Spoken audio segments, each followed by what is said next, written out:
భారత ప్రధాని నరేంద్ర మోడీ గారు 3వ ఇండియా నార్డిక్ సమ్మిట్లో ఈరోజు నార్వేలో పాల్గొంటున్నారు.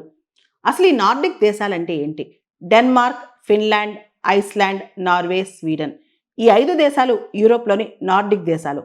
చదువులో, సంక్షేమంలో, పర్యావరణంలో ప్రపంచానికే ఆదర్శంగా నిలిచే దేశాలు ఈ 5 దేశాలు. ఇప్పుడు ఈ 5 దేశాలతో కలిసి భారతదేశం వ్యూహాత్మక భాగస్వామ్యాన్ని మరింత బలోపేతం చేసుకోబోతోంది. మొట్టమొదటి ఇండియా నార్డిక్ సమ్మిట్ 2018లో స్వీడన్ రాజధాని స్టాక్హోమ్లో జరిగింది. 6 దేశాల నేతలు అంటే 5 Nordic countries leaders plus Indian leader వీళ్ళందరూ కలిసి ఒకే వేదిక మీద 2018లో కూర్చున్నారు. క్లైమేట్ చేంజ్ కావచ్చు, క్లీన్ ఎనర్జీ కావచ్చు, డిజిటల్ టెక్నాలజీ కావచ్చు, ఇలా అనేక అంశాలు చర్చించుకున్నారనమాట. భారత్ మరియు నార్డిక్ దేశాల మధ్య సంభాషణకు ఈ 2018 ఇండియా నార్డిక్ సమ్మిట్ ఏదైతే ఉందో అది చాలా కీలకం. అక్కడి నుంచే ప్రారంభమైందనమాట.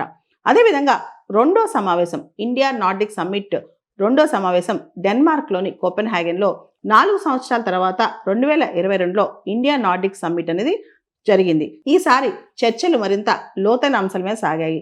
గ్రీన్ హైడ్రోజన్ కావచ్చు, ఆఫ్ షోర్ విండ్ ఎనర్జీ కావచ్చు, సప్లై చైన్ వైవిధ్యం, ఆరోగ్య రంగంలో సహకారం, ఇలా అనేక అంశాల్లో చర్చించుకున్నారంట. ముఖ్యంగా అది పోస్ట్ కోవిడ్ టైం కాబట్టి పోస్ట్ కోవిడ్ ప్రపంచంలో ఉక్రెయిన్ యుద్ధం నేపథ్యంలో ఆర్థిక అనిశ్చితుల నడుమ ప్రపంచం ఎలా ముందుకెళ్ళాలి, ముఖ్యంగా భారత్ మరియు నార్డిక్ సంబంధాలు ఎలా ముందుకెళ్ళాలి అనే దాని మీద చర్చించుకున్నారు.